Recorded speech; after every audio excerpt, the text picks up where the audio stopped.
So, this is day 2 of what's going to happen in day 10. So രാവിലെ തന്നെ നല്ല പണിയാണ് കിട്ടിയത്.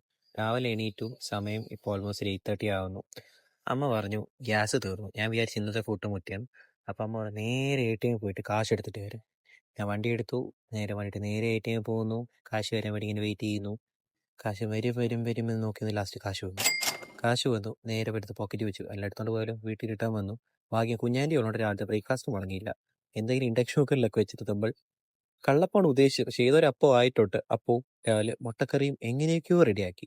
സോ രാവിലെ ഒരു ടേസ്റ്റി ആയിട്ട് മുട്ടക്കറിയും അപ്പവും കഴിച്ച് ഞാൻ ഇറങ്ങി കോളേജിലേക്ക്. ഇന്ന് എക്സാമാണ്. സോ ഓൾറെഡി ലേറ്റ് ആണ്. ബട്ട് സ്റ്റിൽ ഇത് ചെയ്യാൻ പറ്റും. കുളിച്ചൊക്കെ ഇറങ്ങണ്ടേ. കുളിച്ചൊക്കെ ഇറങ്ങി ഹെൽമെറ്റൊക്കെ വെച്ച് ഇതാണ് ബാംഗ്ലൂരിലെ ട്രാഫിക്. ഒരഞ്ച് മൂവ് ചെയ്യാൻ പറ്റത്തില്ല അങ്ങോട്ടും ഇങ്ങോട്ടും. പാഞ്ഞടിച്ച് എങ്ങനെയെങ്കിലും ഒന്ന് അവിടെ എത്താൻ പറ്റുന്നൊരു പോക്കിലാണ്. അവിടെ ചെന്നപ്പോൾ എൻ്റെ അടുത്ത സിഗ്നൽ. എത്ര സിഗ്നൽ ക്രോസ് ചെയ്തിട്ടാണ് ഒരു സ്ഥലത്തെന്ന് നിങ്ങൾക്കറിയോ? അപ്പം ഇതാണ് നിങ്ങൾ കാണുന്ന എൻ്റെ കോളേജ്. സോ നേരെ പോയി മേളിൽ ചെന്ന് നോക്കിയപ്പോൾ എല്ലാവരും ഭയങ്കര പഠിത്തം. ഞാൻ എന്ത് ചെയ്യാനാ? നേരെ പോയി റോൾ നമ്പർ നോക്കി 512 റൂം. ഒന്നും നോക്കിയില്ല, നേരെ ചെന്ന് കയറി ഇരുന്ന് കൊടുത്തു. എക്സാം ഒക്കെ എഴുതി നേരെ വെളിയിറങ്ങി കഴിഞ്ഞപ്പോൾ താഴേക്ക് ലിഫ്റ്റ് കയറി താഴെ പോയപ്പോൾ ഞാൻ വിചാരിച്ചത് എന്നാൽ ശരി ടാപ്പിടെ ഓടാം, വണ്ടിക്ക് പെട്രോളൊക്കെ അടിച്ചിട്ട് നേരെ പോവാം. നേരെ പോയപ്പോൾ പെട്രോളൊക്കെ അടിക്കാൻ പെട്രോൾ സ്റ്റേഷനിൽ കയറി പെട്രോളെല്ലാം അടിച്ച് വെളിയിലേക്ക് അറിയുമ്പോൾ താണ്ടൊരു വിളി അമ്മയുടെ. എടാ എന്നെ ഒന്ന് പിക്ക് ചെയ്യാമോ? എന്താ പറ്റിയത്? അമ്മയ്ക്ക് ഹോസ്പിറ്റലിൽ പോകണം. അപ്പം അതാണ് അടുത്തത് സപ്തഗിരി ഹോസ്പിറ്റലിലേക്ക്. അവിടെ പോയി അവിടെ കുറച്ചേരമല്ല, ഞാൻ അവിടെ 1 മണിക്ക് 1:30 അവിടെ ചെന്നതാ. അവിടെ ഫോണിന്റെ ചാർജും തീർന്ന് എല്ലാം കുത്തിയിട്ട് സ്റ്റെപ്പും കയറി മേലെ എല്ലാം ഇറങ്ങിയപ്പോൾ 4 മണി. ഒന്നും ചെയ്യില്ല, വീട്ടിൽ കൊണ്ടുപോയിട്ട് അമ്മേനെ ഞാൻ നേരെ എൻ്റെ അടുത്ത പണിക്ക് ഇറങ്ങി. റാപ്പിഡോ ചെയ്യുന്നവർ 1 മണിക്കൂറെല്ലാം ചെയ്യാന്ന് പറഞ്ഞിട്ട് സ്റ്റാർട്ട് ചെയ്തു.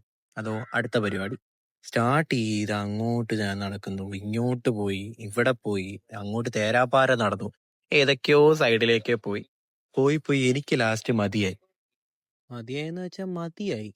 അങ്ങോട്ട് പോകുന്നു. ലാസ്റ്റ് ഒരു 8-9 മിനിറ്റ് ആയിട്ട് ഓർഡർ വരുന്നില്ല. ഞാൻ ലൊക്കേഷൻ മാറ്റി പിടിച്ചു.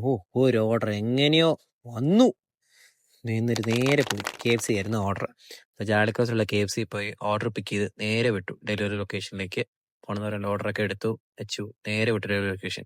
അവിടെ ചെന്നപ്പോൾ ലിഫ്റ്റിലൊക്കെ കയറി മേളിൽ ചെന്ന് ഓർഡറൊക്കെ കൊടുത്ത് കാശ് നോക്കിയപ്പോൾ നമുക്ക് ഓൾമോസ്റ്റ് ഒരു 51 രൂപ കിട്ടി. സന്തോഷമായി, അതിന് കിട്ടിയാലോ. അടുത്ത ഓർഡർ ഇതാ വണ്ടെന്ന് പറഞ്ഞ് നിൽക്കുമ്പോൾ ഓർഡർ പിന്നെ ക്യാൻസൽ ചെയ്തു, അതും പോയി. ശരി, അടുത്ത ഓർഡർ കിട്ടി. നേരെ അലിയൻസ് കഫേ അവിടെ പോയി സാധനം എടുത്ത് അവിടെ കുറച്ച് കടിയൊക്കെ കണ്ടു. പക്ഷെ തിന്നാൻ കാശില്ല, കുഴപ്പമില്ല. പക്ഷെ എന്നാലും അവിടെ നിന്ന് സാധനങ്ങളൊക്കെ എടുത്ത് നേരെ നമ്മുടെ അടുത്ത ഡ്രോപ്പ് ലൊക്കേഷനിലേക്ക് വിട്ടു. ഡ്രോപ്പ് ലൊക്കേഷൻ കുറച്ച് ദൂരം, പക്ഷെ എന്നാലും പാറന്നടിച്ച് നല്ല സ്കില്ലൊക്കെ കാണിച്ച് അവിടെ ചെന്ന് ഇപ്പോൾ ആളെ വിളിച്ചു. താഴെ വന്നു, ആൾക്കിലൊക്കെ സാധനം കൊടുത്തു. നേരെ അവിടെ കുറച്ച് വെയിറ്റ്. അടുത്ത ഓർഡർ കിട്ടി. എവിടെ? ബർഗർ കിങ്, നമ്മുടെ കോളേജിന് തൊട്ടടുത്തു. സോ അവിടെ പോയി സാധനം അവിടെ ചെന്ന് കുറച്ച് വെയിറ്റ് ചെയ്തു, സാധനം എടുത്തു. പോയപ്പോൾ ഒരു സ്കോർപ്പിയോ കൊണ്ട് കിടിലൻ വണ്ടി. എന്ത് ചെയ്യാനാന്ന് പറ. എനിക്ക് ലൊക്കേഷൻ ചെന്നു, ഐറ്റം കൊടുത്ത് നമുക്ക് പിന്നെ അവിടുന്ന് 33 രൂപ കിട്ടി. സോ അതും കൊടുത്ത് നമ്മൾ കുറച്ചു നേരം വെയിറ്റ് ചെയ്തപ്പോൾ നമുക്ക് അടുത്തൊരു ഓർഡർ വേണമെന്ന് വെയിറ്റ് ചെയ്തു. പക്ഷെ നമ്മൾ വിചാരിച്ചു എന്താ ചെയ്യേണ്ട കാര്യമില്ല, ഇത്രയും ചെയ്യില്ല, ഞങ്ങൾ പെട്രോൾ നമുക്ക് ലാഭിക്കാം. സോ ഇപ്പം നമുക്ക് ഇന്നത്തെ എത്ര കിട്ടിയെന്ന് വെച്ചാൽ, നമ്മൾ ഇപ്പോൾ ഒരു പാർക്കിലാണ്. നല്ല വ്യൂ ഒക്കെ ഉള്ളൊരു നല്ല പാർക്കാണ്. വ്യൂ ലാസ്റ്റ് ആഡ് ചെയ്തേക്കാം. ബട്ട് സ്റ്റിൽ നമുക്ക് ഇന്ന് ഓൾമോസ്റ്റ് 139 റുപ്പീസ് കിട്ടി. സോ 139 റുപ്പീസ് നമ്മൾ 100 രൂപ പെട്രോൾ അടിച്ചു. സോ നമുക്ക് ഒരു ലാഭം കിട്ടിയ 39 രൂപയാ. 39 ഗുണുക. അത് വെച്ച് എന്നെ ഉണ്ടാക്കാനാ ഒന്നും ചെയ്യാൻ പറ്റത്തില്ല. ബട്ട് സ്റ്റിൽ നാളെ നോക്കാം, അത്ര നമുക്ക് പറയാൻ പറ്റത്തുള്ളൂ ഇപ്പോഴത്തെ അവസ്ഥയിൽ. സോ എന്നാലും നമ്മൾ ട്രൈ ചെയ്ത് see you tomorrow.